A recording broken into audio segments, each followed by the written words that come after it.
Any computer user who grew up in the 90s may remember the flying toasters that had graced the computer screens for more than a decade.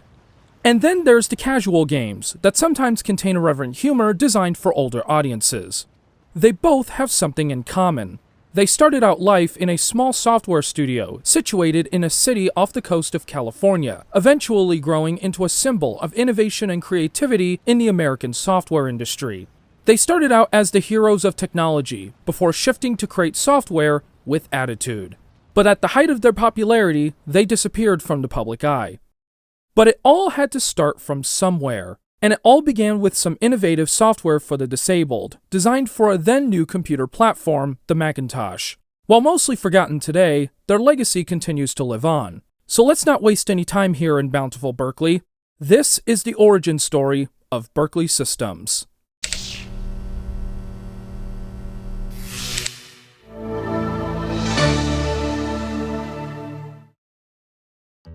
The story of Berkeley Systems begins with a man that had a passion for technology, Wesley Boyd.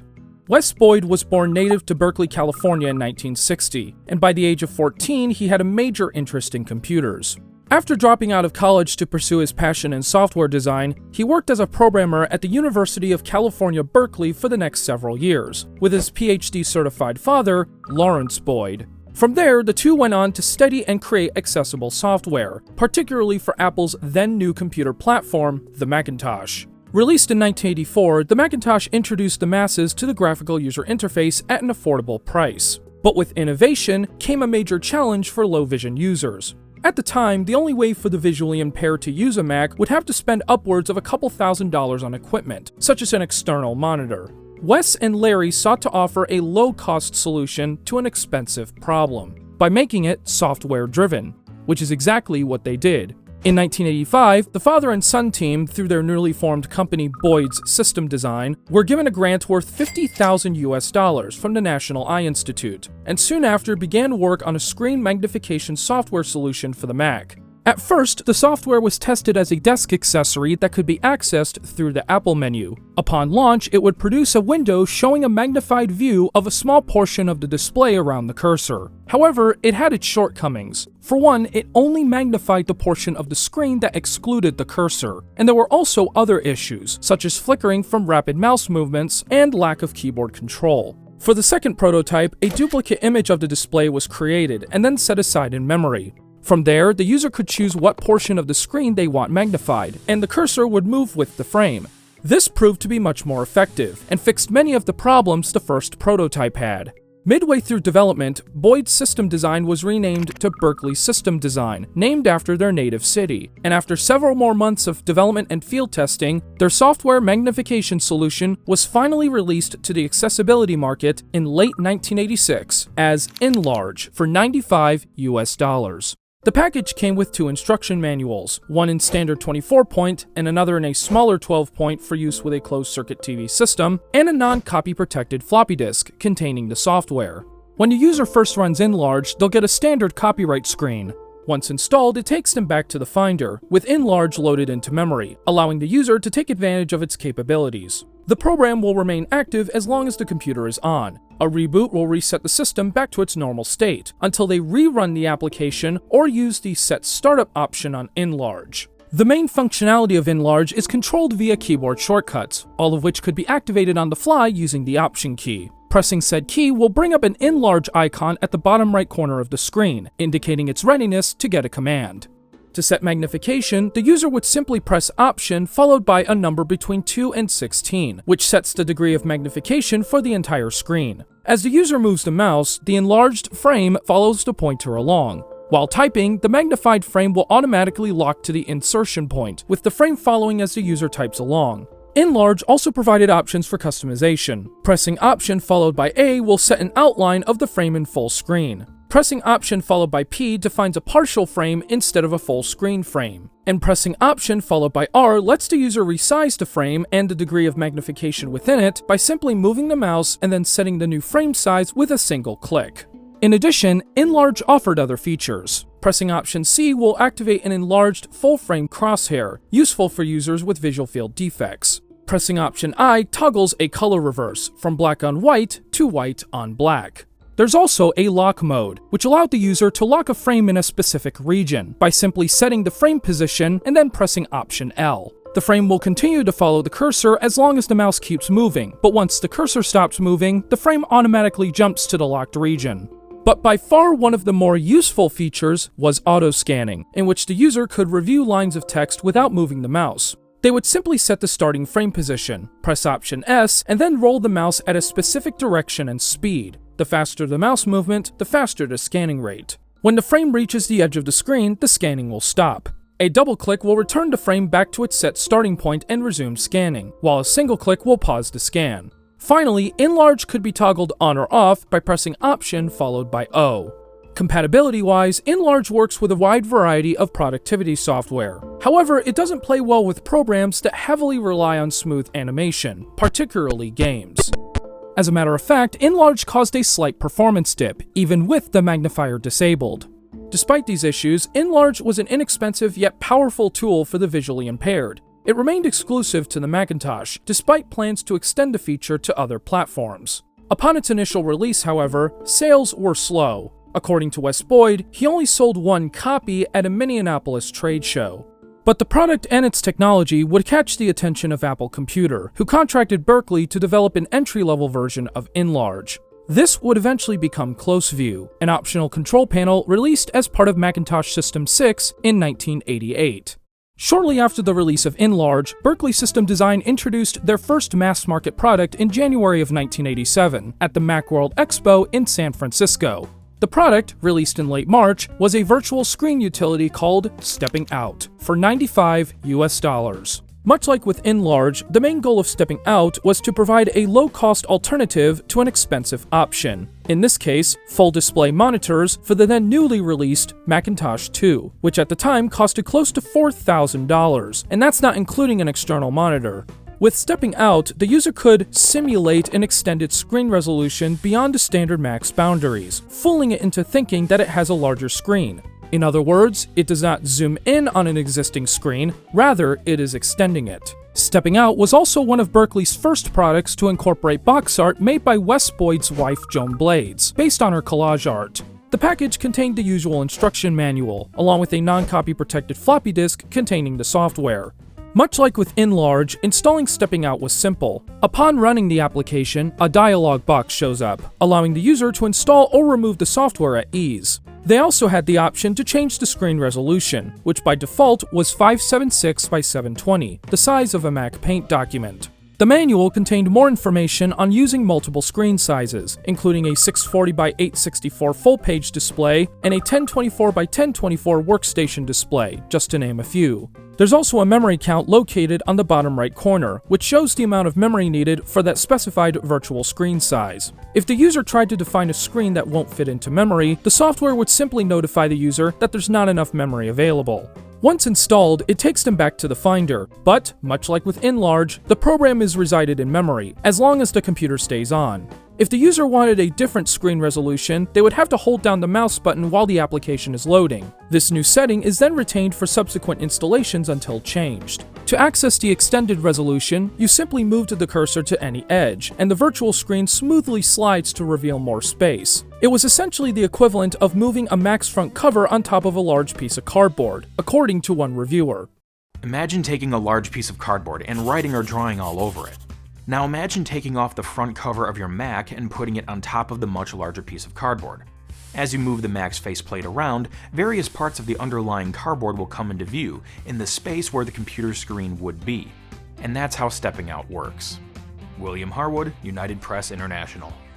In addition to extending the resolution, Stepping Out also offered other features, which could be accessed with simple keystrokes. The user could screenshot the virtual screen by pressing Option-Command-S. However, they're only limited to a max resolution of 576 by 720. The most useful feature, however, was the split screen view, which could be toggled by pressing Option-Command-Space. In this view, the left half displays the normal screen, while the right half displays either a magnified or reduced view of the virtual screen, with the cursor showing up on both sides. The right side can either be magnified up to 16 times or reduced by a factor of 2 or 4. Compatibility-wise, Stepping Out, once again, worked best with productivity applications, such as TeachText, MacWrite, and MacDraw.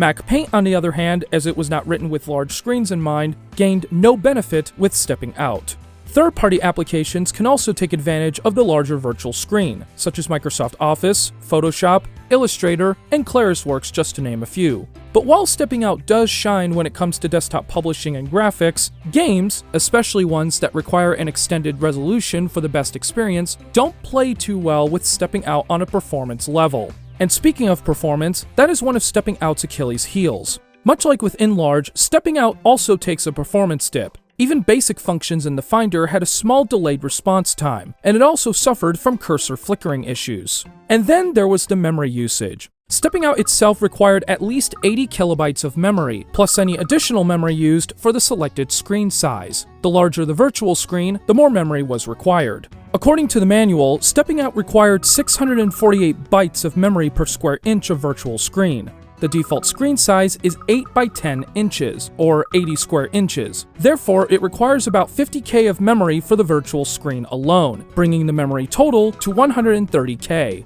As for the other resolutions, a full-page display would require about 70K of memory, a workstation display would consume about 130K, and a double-page spread could take up around 139K. All of them in addition to the memory the main program takes. The maximum allowed virtual screen resolution was 2048 by 1368, which used up a whopping 350K of memory. But that was the recommended maximum for the compact Macs of the time. For if the user happened to upgrade the RAM, it opened the door to much larger virtual screens, essentially pushing the limits of the software. With those upgrades, it was technically possible to accomplish a 4K or heck even 5K resolution on a compact Mac from the late 80s. Despite the aforementioned issues, stepping out was yet another solid, inexpensive program that demonstrated the Mac's capabilities, and would spawn imitators, such as the shareware utility Big Screen. Stepping out was eventually updated to fix numerous bugs and slowdown issues, as well as added compatibility with System 4.1.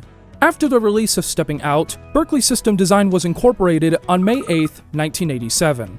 Wes Boyd served as technical expert, president, and CEO. His wife Joan Blades served as head of marketing, and Wes's father Larry served as secretary and partner.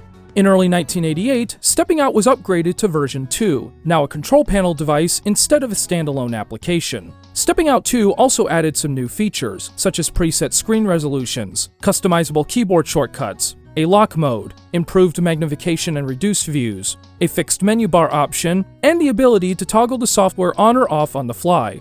It also supported color Macintoshes, whereas the first version primarily worked on black and white Macs. Those who owned the original could upgrade for only $20, while the price remained the same for non-owners.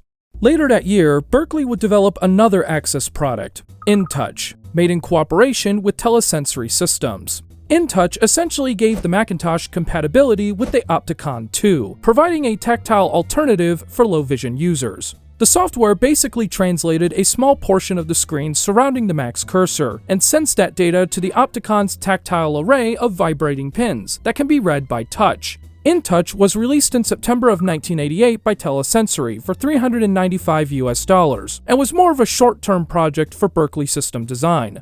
Their most ambitious project would be their second major Access utility, outspoken. Funded once again by the National Eye Institute, outspoken had been in development as early as 1987. The software was designed by Wes Boyd, with assistance from other programmers at the company. outspoken was first unveiled to the public in January of 1989 at the Macworld Expo in San Francisco, where it wowed the Access audience. The product was due for March. However, it would not see an official release until late that year, and at a rather steep price tag of $395. In between that period, Berkeley System Design would change their name to simply Berkeley Systems, most likely to avoid confusion with another BSD, Berkeley Software Distribution. outspoken was the first commercially released screen reader for the Mac, designed for the blind, and utilized the Macintosh voice synthesizer technology first introduced with the original Macintosh in 1984. Hello, I'm Macintosh. It sure is great to get out of that bag. The package contained a floppy disk with the software, as well as multiple pieces of documentation in the form of braille, an audio tape, and a manual with embossed images of screen icons. Outspoken required a minimum of a Macintosh Plus with System 6, 300 kilobytes of memory, and 150 kilobytes of disk space, with a hard drive recommended. Upon first run, Outspoken would greet the user with a registration screen, followed by a voice introduction. Welcome to outspoken, the talking Macintosh interface by Berkeley Systems. Please enter your name, then hit return. After putting their name in and then hitting return, they're taken to the usual desktop environment, with the software ready to be used. Outspoken substitutes the computer's visual elements for spoken voice. When the user navigates through a window, they will hear a beep followed by words describing the objects the cursor points to, such as the Close box, the window title, the zoom box, and the icons.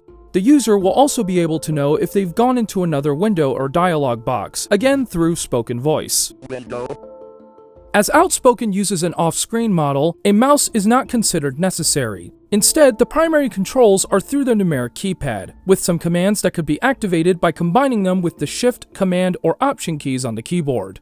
To start, the 7 key activates the top command, which jumps the cursor to the top left corner of any desktop or window, the bottom left corner with the Shift key, or the close box with the Command key. The clear key activates the menu command, which automatically jumps the cursor to the Apple menu. The main directional keys, 8, 2, 4, and 6, are the primary commands used for navigating around the user interface with Outspoken. Combining either one with Shift reads the previous or next character or columns. Combining them with Option moves the cursor in 6-pixel increments, and combining with the Command key jumps the cursor to the edges of the screen. The 5 key activates the Select command, the equivalent of a single click, while the 0 key activates the Drag/Release command, the equivalent of a hold-click toggle. Outspoken also contains several other functions. The Enter key activates the Say command, which allowed the user to have the computer read the current line of text or silence it. system folder, keep text, Combining it with Shift reads only the current item pointed. system, Combining with Option reads text from an entire window, and combining with both the Command and Option keys toggles the Say command on or off, so it could read an entire window as it opens. The plus key activates the Spell command, which allowed the user to have the computer spell out the word that the cursor is pointing to.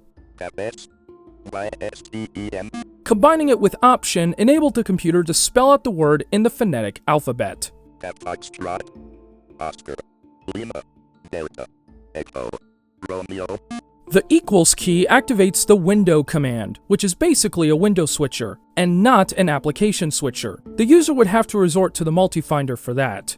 Combining with Shift quickly cycles between the desktop and windows, while combining with the Command key allowed the user to resize the window in halves using any of the directional keys, or by full using either the top or select keys. The 9 key activates the Where command, which gave the user the current screen coordinates, with the starting point at 0 by 0 in the top left corner, to 70 by 47 in the bottom right corner. 35 by 12, Combining with the Shift key gave the user the current window coordinates, 1 by 0, while combining with Option gave the user the current line location. line 2 of 4, The minus key activates the Info command, which gave the user information about a specific object on screen. For example, activating the command while pointing at text gave the user its font size and type, 12 point Chicago, and activating the command while pointing at an icon gave the user information on its type. In this case, graphic, the 3 key activates the Scroll command, which allowed the user to scroll through a window with one of the directional keys, representing the direction of scrolling. Using it with Shift lets the user scroll in increments. Using it with the Command key lets the user scroll all the way, and combining it with the Info command gave the user scroll information by percentage down and across. 0% down, 100% across, The 1 key activates the Find command, which allowed the user to find interface elements on screen. Upon pressing the key, they were then proceeded to type in any string. Hit return and it will find the first result, with any further searching done by activating Find followed by any directional key. Find also accepts attributes by using it with the Command key, followed by an attribute letter, such as X for buttons or G for graphical elements, before hitting return. The slash key activates the Mark command, which allowed the user to mark a position on screen. Upon activating said command, they were then asked to name the position they're marking. When the user wants to jump to that position later, they activate the Go To command by pressing the asterisk key, followed by the name of a specified mark. Hit return and the cursor would automatically jump to that saved location. Go-to can also be used to jump to a specific screen coordinate by running the command, followed by typing in a number that matches the screen coordinate limits, and then hitting any one of the directional keys to jump to that location. Combining Go-to with the command key allowed the user to jump to a specific line in a window, while combining the Go-to and scroll commands, followed by the number percentage and then the directional keys, allowed the user to scroll down or across a specific percentage. Finally, the period key cancels any active outspoken commands. Cancel. The settings for outspoken can be adjusted within the control panel. There, the user could adjust its reading settings, such as the typing, window detection, and punctuation. This panel could also be brought up with the info and command keys. The voice itself could also be adjusted, including its speed, volume, and pitch, through a panel that could also be brought up with the spell and command keys. The user also had access to a dictionary, where they could add or modify words and their pronunciations, and can be brought up through the say and command keys. Finally, outspoken can be toggled on or off either through the control panel or by using the menu and command keys. Overall, outspoken covers most of the essentials of the Macintosh user interface, attempting to make it easy for a visually impaired user to navigate through it. However, it doesn't cover every element. For example, it'd be very difficult to use page layout software with outspoken, and drawing and painting programs are also out of the question. Therefore, outspoken is more suited for text-based programs, such as file managers, word processors, spreadsheets, and other applications that don't rely on custom graphics, such as text adventures. Despite its limitations and complexity, outspoken quickly became a way for visually impaired users to navigate around the Macintosh interface, and would go on to win a Smithsonian Technology Award in 1990. One man who assisted with the software was Mark Sutton, a blind user who worked as a technical support manager for the product. There's a real satisfaction that you can conceptualize what's on screen. In everything I do, whether I'm working in an office, eating in a restaurant, or walking around the house, I go through a lot of mapping in my mind. Now I can navigate around the Macintosh screen even though I can't see it. It's not abstraction anymore. Mark Sutton, Computer World. Outspoken would remain exclusive to the Macintosh for the next few years. However, there were plans to port it to other platforms, including IBM's OS/2. However, IBM opted to work on their own screen reader solution instead.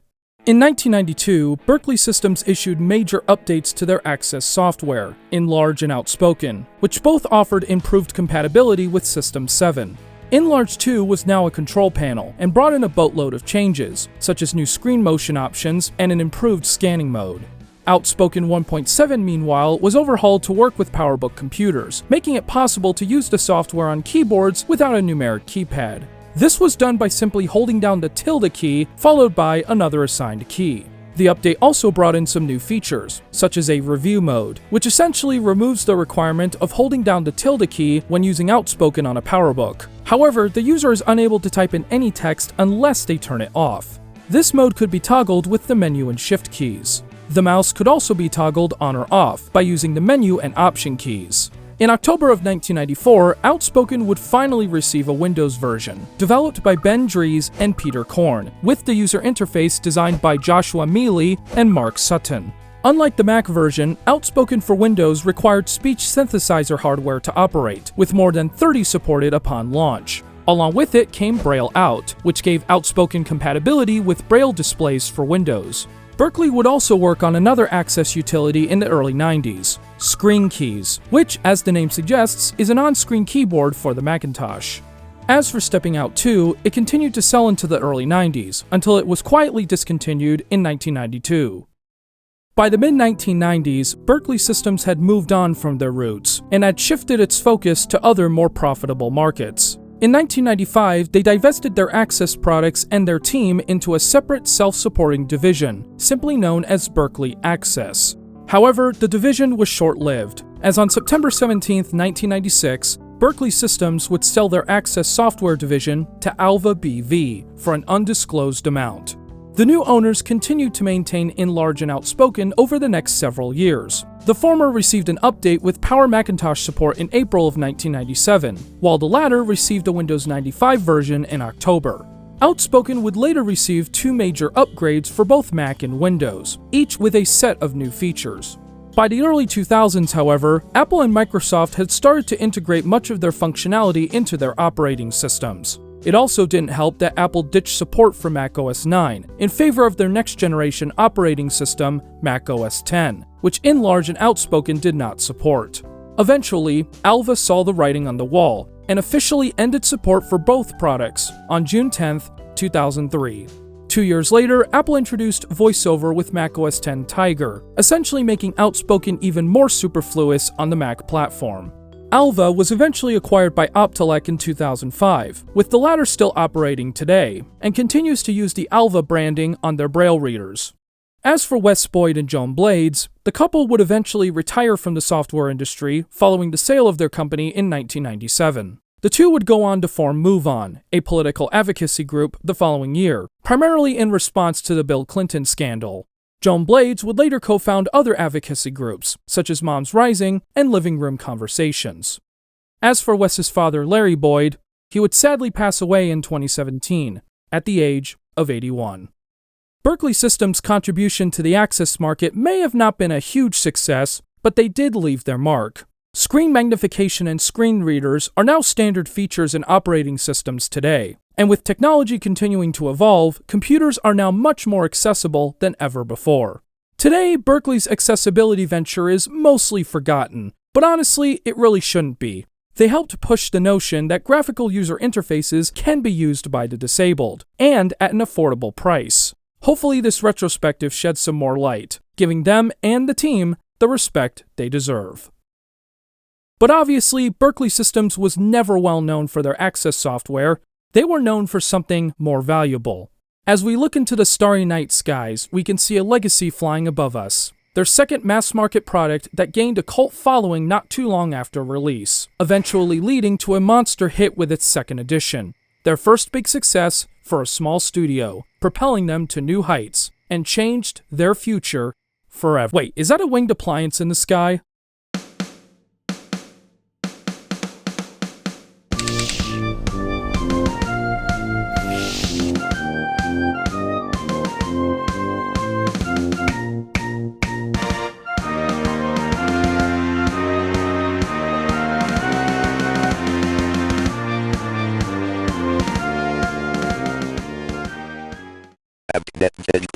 That says